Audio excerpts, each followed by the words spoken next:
ನೋಡಿ, ಟೋಟಲಿ ಪರಶುರಾಂಪುರ ಹೋಬಳಿ ರೈತ ಸಂಪರ್ಕ ಕೇಂದ್ರಕ್ಕೆ ಸುಮಾರು 900 ಬ್ಯಾಗು ಸ್ಟಾಕ್ ಮಾಡಿದ್ರಂತೆ. ಈ ಒಂದು 900 ಬ್ಯಾಗಲ್ಲಿ ಸುಮಾರು 100 ಬ್ಯಾಗೂ ಸೇಲ್ ಆಗಿಲ್ಲ ಅಂತಂದು ಒಂದು ಮಾಹಿತಿ. ಸೊ ಹಾಗಾಗಿ ಈ ವರ್ಷ ನಮ್ಮ ಚಳ್ಳಕೆರೆ ತಾಲೂಕು ಭಾಗದಲ್ಲಿ ಪರಶುರಾಂಪುರ ಹೋಬಳಿಯಲ್ಲಿ ತುಂಬ ಕುಂಠಿತಗೊಂಡಿದೆ ಈ ಒಂದು ಶೇಂಗಾ ಬಿತ್ತನೆ ಕಾರ್ಯ. ಸೊ ಆಲ್ರೆಡಿ ನಮ್ಮ ಫೇಸ್ಬುಕ್ ಪೇಜಲ್ಲೂ ಮತ್ತು ಯೂಟ್ಯೂಬ್ ಚಾನಲಲ್ಲಿ ಅಪ್ಲೋಡ್ ಮಾಡಿದ್ದೇನೆ, ವೀಕ್ಷಣೆ ಮಾಡಿ. ಯಾಕಂದರೆ ವಿಪರೀತ ಬೆಲೆ ಏರಿಕೆ ಕಾರಣ ರೈತರು ಬಿತ್ತನೆ ಕಾರ್ಯ ಆಗ್ತಾ ಇಲ್ಲ. ಹಾಗೂ ಈ ಒಂದು ಶೇಂಗಾ ಬೀಜನೂ ಸಹಿತ ರೇಟ್ ಆಗಿರೋ ಕಾರಣ ಬಿತ್ತನೆ ಕಾರ್ಯ ಆಗಿಲ್ಲ. ಮತ್ತು ಸಮಯಕ್ಕೆ ಸರಿಯಾಗಿ ಈ ಒಂದು ಮಳೆ ಬರದೇ ಇರುವಂತಹ ಕಾರಣಕ್ಕೆ ಬಿತ್ತನೆ ಕಾರ್ಯ ಕುಂಠಿತಗೊಂಡಿದೆ. ಸೊ ಹೀಗಾಗಿ ಈ ಒಂದು ವಿಡಿಯೋ ಹೊಸಬ್ರೆಲ್ಲ ನೋಡ್ತಿರೋರು ಫೇಸ್ಬುಕ್ಕಲ್ಲಿ ಫಾಲೋ ಮಾಡಿ, ಯೂಟ್ಯೂಬಲ್ಲಿ ಸಬ್ಸ್ಕ್ರೈಬ್ ಮಾಡಿಕೊಂಡು ಪ್ರತಿಯೊಬ್ಬ ರೈತರಿಗೂ ಶೇರ್ ಮಾಡಿ. ನಮಸ್ತೆ ರೈತ ಬಾಂಧವರೇ, ಇಲ್ಲೇನು ನೋಡ್ತಾ ಇದ್ರಲ್ವ, ಶೇಂಗಾ ಅನ್ಲೋಡ್ ಆಗಬೇಕಾಗಿತ್ತು, ಆದರೆ ಲೋಡ್ ಆಗ್ತಾ ಇದೆ. ಕಾರಣ? ಸರ್ ನಮಸ್ತೆ. ನಮಸ್ಕಾರ. ನಿಮ್ಮ ಹೆಸರು? ಎಚ್ ಪ್ರಕಾಶ್. ಓಕೆ. ರಾಜ್ಯ ಜಂಟಿ ಕಾರ್ಯದರ್ಶಿ, ಓಕೆ, ಕರ್ನಾಟಕ ರೈತ ಸಂಘ. ಹಾಂ. ಈ ಪರಶುರಾಂಪುರ ಕೃಷಿ ಇಲಾಖೆಯಿಂದ ಶೇಂಗಾ ಬಿತ್ತನೆ ಬೀಜಗಳನ್ನು ಮತ್ತೆ ರಿಟರ್ನ್ ಇಲಾಖೆಗೆ ತಗೊಂಡು ಹೋಗ್ತಿದ್ದಾರೆ. ಯಾವ ಕಾರಣಕ್ಕೆ ತಗೊಂಡು ಹೋಗ್ತಿದ್ದಾರೆ? ಇಲ್ಲಿ ಮಳೆ ಬಾರದ ಕಾರಣ ಒಂದಾಗೈತೆ. ಓಕೆ.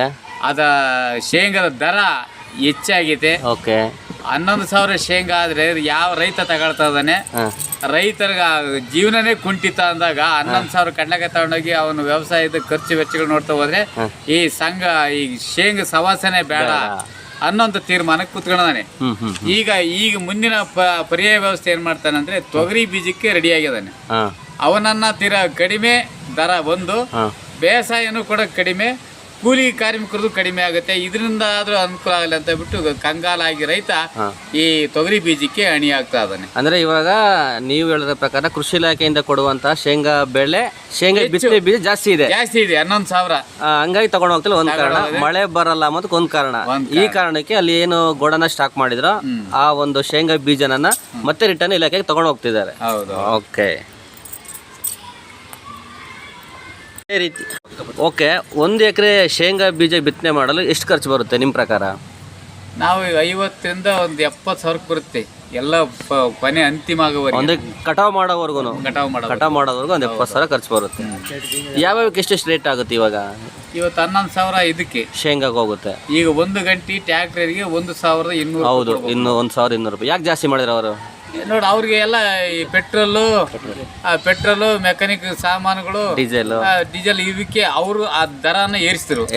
ನಮ್ಮ ರೈತರ ದರ ಯಾರು ಏರಿಸ್ಬೇಕು? ನಮ್ಮ ರೈತರನ್ನ ತುಳಿತಾ ಇದಾರೆ. ಇವತ್ತು ಯಾವುದೇ ವ್ಯಕ್ತಿ ಬಂದ್ರು ಕೂಡ ನಮ್ಮ ರೈತರನ್ನ ತುಳಿಬೇಕು, ರೈತರಿಂದ ಮೇಲೆದ್ದೇಳ್ತಾರೆ. ನಮ್ಮ ರೈತರನ್ನ ಮೇಲ್ ಕಾಣಿಸಂತ ವ್ಯಕ್ತಿ ಯಾರು ಬಂದಿಲ್ಲ. ಈ ಸರ್ಕಾರ ಕೂಡ ನಮ್ಮನ್ನ ಬೆನ್ಮೂಳೆ ಮುರಿತಾ ಇದಾರೆ. ಇಂಥ ಅಯೋಗ್ಯ ಸರ್ಕಾರ ನಮಗೆ ಬೇಡ. ನೀವೇ ತಾನೇ ಓಟ್ ಹಾಕಿರೋದು? ಓಟ್ ಹಾಕಿದ್ರೆ ನಾವು ಚೆನ್ನಾಗಿ ಮಾಡ್ಕೊಂಡು ಹೋಗ್ತಾನೆ ಬೋಳಿ ಮಕ್ಕಳು ಅಂತ ನಾವು ಅಂದ್ಕೊಂಡ್ವಿ. ಹೌದು. ಈ ಲೋಪರ್ಸೋಳೆ ಮಕ್ಕಳು ರೈತರನ್ನೇ ತುಳಿಯಕ್ಕೆ ನಿಂತ್ಕೊಂಡ್ಬಿಟ್ಟಿದ್ದಾರೆ. ಯಾವ ಸರ್ಕಾರ ಬಂದ್ರು ಕೂಡ ರೈತರನ್ನೇ ತುಳಿತಿರೋದು. ಯಾವ್ಯಾವ ಸರ್ಕಾರ ಆಗಿರ್ಲಿಲ್ಲ, ಆಳ್ತಕ್ಕಂಥ ಸರ್ಕಾರಕ್ಕೆ. ಹಂಗಾಗಿ ಇವಾಗ ಒಂದು 60,000ದಿಂದ 70,000 ರೂಪಾಯಿ ಶೇಂಗಾ ಬೆಳೆಗೆ ಬರ್ತೈತೆ.